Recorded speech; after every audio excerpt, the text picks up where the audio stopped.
बिस्मिल्लाहिर्रहमानिर्रहीम। अस्सलामुअलैकुम दोस्तों। इस हकीकत से इनकार मुमकिन नहीं है कि दुनिया का कोई भी इंसान हो उसे पैसे की या दौलत की या कुछ मालो दौलत की जिसे वो खर्च करके अपना गुजर बसर कर सके हर वक्त ज़रूरत रहती है, और कोई इंसान ऐसा नहीं है जिसका पैसे के बगैर गुजारा मुमकिन हो सके। और पैसा कमाने में कोई बुराई भी नहीं है। आप अपने इर्द गिर्द कभी किसी मजदूर को मेहनत करता देखते होंगे और कभी किसी सियासतदान या किसी पद किरदार इंसान को करप्शन के जरिए बुरे तरीकों से पैसे कमाते भी देखते होंगे। कोई रिश्वत लेकर पैसे कमाता है तो कोई हक हलाल की मेहनत करके पैसे कमाता है। पैसा कमाने में कोई बुराई नहीं है, इसीलिए दीन इस्लाम और कुरान पाक ने हमें ये हुक्म दिया है और इस बात की तालीम दी है कि अपने लिए हलाल रिज्क तलाश करो, मेहनत करके अपने लिए हलाल रिज्क कमाओ। और बिलाशुबा उस मुसलमान का बहुत बड़ा दर्जा है जो हक हलाल की रोजी मेहनत से कमाता है। इस दुनिया के हर इंसान का पेशा मुख्तलिफ है और हर इंसान को रिज्क कमाने के लिए किसी न किसी बहाने से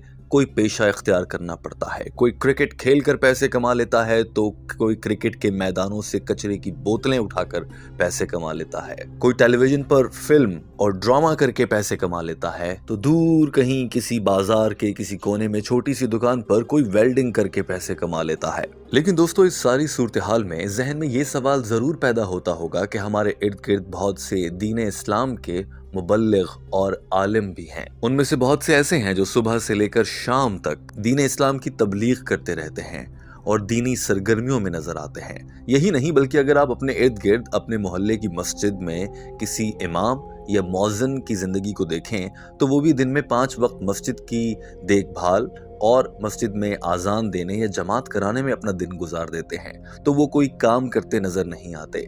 सवाल ये पैदा होता है कि वो लोग जिन्होंने अपनी जिंदगी दीन इस्लाम के लिए वक्फ कर दी होती है और वो कोई काम नहीं कर रहे होते, उनका कोई पेशा नहीं होता, वो हर वक्त इबादत में या तबलीग में मशगूल रहते हैं, उन लोगों का जरिया माश आखिर क्या होता है, वो कहाँ से पैसे कमाते हैं। और ऐसे में आप अपने इर्द गिर्द ये भी देखते होंगे कि आजकल के दौर में सोशल मीडिया पर बहुत से मशहूर स्कॉलर्स भी हैं। मिसाल के तौर पर मुफ्ती तारिक मसूद को ले लीजिए, उनके आगे पीछे आपको बड़ी बड़ी गाड़ियां दौड़ती नजर आती हैं और वो कभी कुर्बानी का बैल लेने जाएं तो 4-4 बैल इकट्ठे खरीद लेते हैं, तो उनके पास पैसा कहां से आता है। इसी तरह से इंजीनियर अली मिर्जा हैं और इसके अलावा भी मौलाना तारिक जमील हैं। पाकिस्तान में डॉक्टर असरार अहमद थे। इसी तरह से अगर आलमी शख्सियात को देखा जाए तो डॉक्टर जाकिर नाइक बहुत सरे फहरिस्त हैं। ये लोग दिन भर दीन इस्लाम की तबलीग करते नजर आते हैं, इस्लाम के लिए काम करते नजर आते हैं। तो सवाल पैदा होता है कि फिर इनका जरिया मौश क्या है। आइए जरा गौर व फिक्र करते हैं और जायजा लेते हैं। इस बारे में सबसे पहले बात डॉक्टर असरार अहमद की कर लेते हैं, जो कि अब तो इस दुनिया में मौजूद नहीं हैं, मगर उनसे जब एक मौके पर कहीं पर गुफ्तगू के दौरान इस बारे में उन्होंने इजहार ख्याल किया तो उन्होंने एक मुख्तसर सा वाक़या सुनाया और वो उनकी दौलत या उनकी आमदन से मुताल्लिक था। जरा उनके ये अल्फाज आप भी सुन लीजिए। बहुत मुतमईन हूं मैं, मेरे पास कोई जायदाद नहीं। अभी मैं वीजा लेने गया था तो वहां पर जो खातून थी एक कनाडा की, उन्होंने पूछा आपकी आमदनी, मैंने कहा आई अर्न नथिंग। हैरान हुई। मैंने कहा और बात सुन लो, आई ओन नथिंग, मेरी कोई जायदाद नहीं, मेरी कोई आमद नहीं। मरकजी अंजुमन खुतबामुल कुरान है, उसके क्वार्टर में मैं रहता हूं। मेरी सहूलतें मुझे वहां से हासिल, 2 वक्त की रोटी, ये मेरे बच्चे हैं जो कंट्रीब्यूट कर देते, उससे मैं खा रहा हूं। इसलिए कि मेरा एक मकान था, वो मैंने बेचकर उनके लिए छोटे छोटे 3-3 कमरे के 4 क्वार्टर बना दिए। दोस्तों, आपने देखा कि डॉक्टर असरार अहमद कहते हैं कि जब वो कनाडा का वीजा लेने के लिए गए तो उनसे खातून ने सवाल किया कि आपकी दौलत कितनी है। मैंने कहा कुछ नहीं। उन्होंने पूछा आप माहाना कितने पैसे कमाते हैं, तो मैंने कहा कि मैं कुछ नहीं कमाता। यानी कि डॉक्टर असरार अहमद पेशे के एतबार से कोई काम नहीं करते थे जिससे वो पैसे कमा सकें। इसी तरह से अगर आप दीगर उलमा को देखें, मिसाल के तौर पर डॉक्टर जाकिर नाइक की बात कर लेते हैं। डॉक्टर जाकिर नाइक बताते हैं कि वो पेशा वराना तौर पर एक कारोबार करते हैं।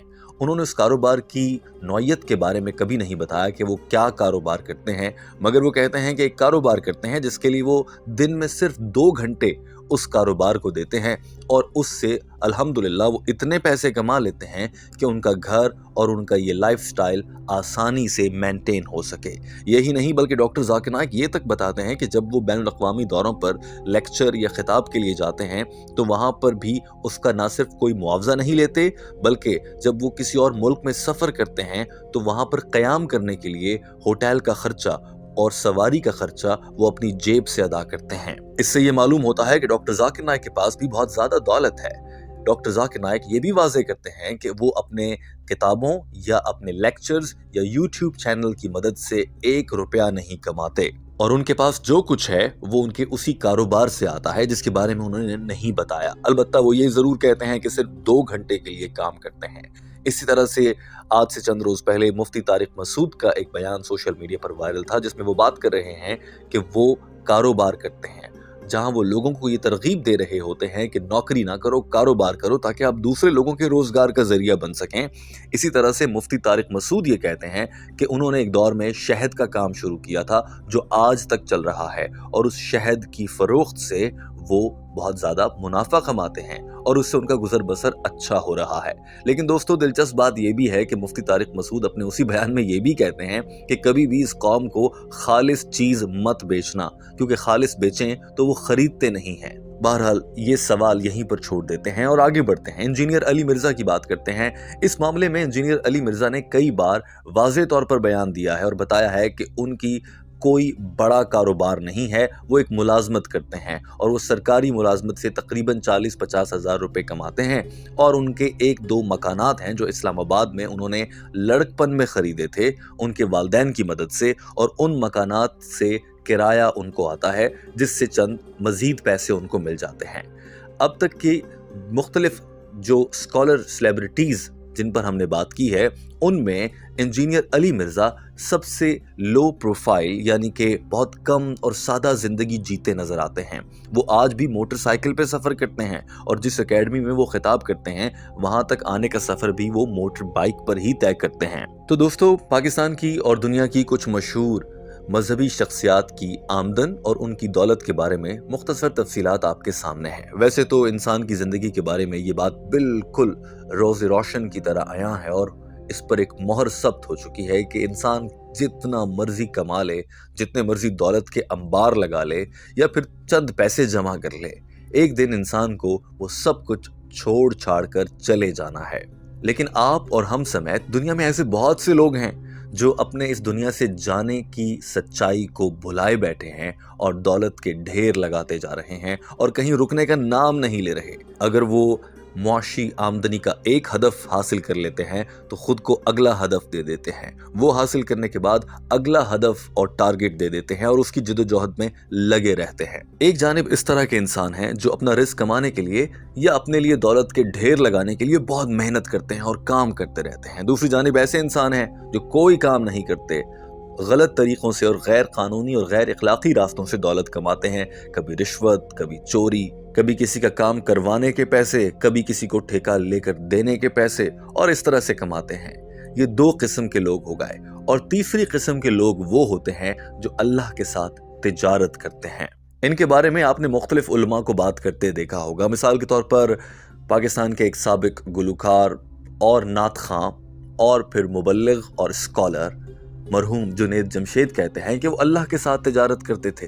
उन्होंने कपड़े का कारोबार किया और उससे जो कुछ भी कमाते थे उसका एक ख़ास हिस्सा वो हमेशा अल्लाह की राह में खर्च करते थे, और जब अल्लाह की राह में खर्च करते थे तो वो दोहरा होकर उनको मिलता था। दोस्तों इस बारे में अपने इर्द गिर्द भी ज़रा नज़र दौड़ाइए, और अगर नहीं आपको मिसाल मिलेगी तो सिर्फ तजर्बा करके देख लीजिए। अगर आप मिसाल ढूंढेंगे तो आपको कोई ना कोई शख्स ये कहता ज़रूर मिलेगा कि मैंने अल्लाह की राह में सिर्फ 20 रुपए भी खर्च किए थे तो अगले दिन मुझे 40 होकर मिल गए। और अगर ऐसी मिसाल नहीं मिलती तो आप खुद से आजमा कर देखिए। अपने इर्द गिर्द किसी ज़रूरतमंद को जो ही आप देखें तो आप अपनी ज़रूरियात को कम करते हुए, अगर आपके पास भी कम पैसा है उसमें से कुछ निकाल कर उस ज़रूरतमंद को दे कर देखिए, आपको यकीनन वो दोहरा होकर अगले चंद रोज़ में ज़रूर मिल जाएगा, बशर्त ये कि आपकी नीयत लालच पर मबनी ना हो या अल्लाह के निज़ाम और बरकत को आजमाने की ना हो, बल्कि अल्लाह पर अपना यकीन पुख्ता करने की नीयत हो। इसी तरह से डॉक्टर असरार अहमद बताते थे कि उनका कोई काम नहीं, कोई कारोबार नहीं, मगर उनका रिस्क चल रहा है। बिलखुसूस अगर आप दीन इस्लाम की तबलीग के लिए घर से निकल पड़ते हैं और आपने यकीनन अगर आप में से किसी का ऐसी मुबल्लिगीन से वास्ता पड़ा है जहां पर तबलीग के लिए 40 दिन के लिए, चिल्ले के लिए या 4 माह के लिए लोग जाते हैं, वो लोग भी अपना कारोबार और काम धंधा सब छोड़कर चले जाते हैं, लेकिन फिर भी वो कहते हैं कि मेरे घर में बरकत है और मेरा घर बिल्कुल ठीक चल रहा है, मुझे पैसों की कोई किल्लत नहीं और मैं कोई काम या पेशा भी नहीं रखता, मगर अल्लाह मुझे कहीं ना कहीं से दे देता है और मैं जब भी किसी जरा सी मेहनत करता हूँ पैसा कमाने के लिए जहां मुझे जरूरत पड़ती है तो अल्लाह मुझे मेरी औकात से बढ़कर दे देता है। ऐसी ही मिसाल डॉक्टर जाकिर नाइक समेत दुनिया के कई उलमाए कराम की है जिन्होंने अपनी जिंदगी तबलीग के लिए वक्फ कर रखी है और अल्लाह ने उनके रिज्क में कभी तंगी नहीं होने दी। दोस्तों, ये सब कुछ इस बात पर मुनहसर है कि आपका अल्लाह की ज़ात पर तवक्कुल कितना है, आप कितना यकीन रखते हैं कि वही है जिसने मुझे पैदा किया, वही है जो समंदर की तह में बसने वाले कीड़े को रिस्क देता है और कहीं पत्थर में फंसे हुए किसी जंगल में रहने वाले किसी जानवर को भी रिस्क देता है और सड़क के किनारे सोते हुए किसी यतीम बच्चे को भी वही रिस्क देता है। तो इंसान फिक्र में क्यों है? आपका इस बात पर कितना यकीन है और इस यकीन के साथ क्या आप अपनी जिंदगी से मुतमईन हैं? जरूर कमेंट कीजिए, अपनी राय का इजहार कीजिए। हमारे चैनल हम कदम को सब्सक्राइब कर लीजिए। अल्लाह हाफिज।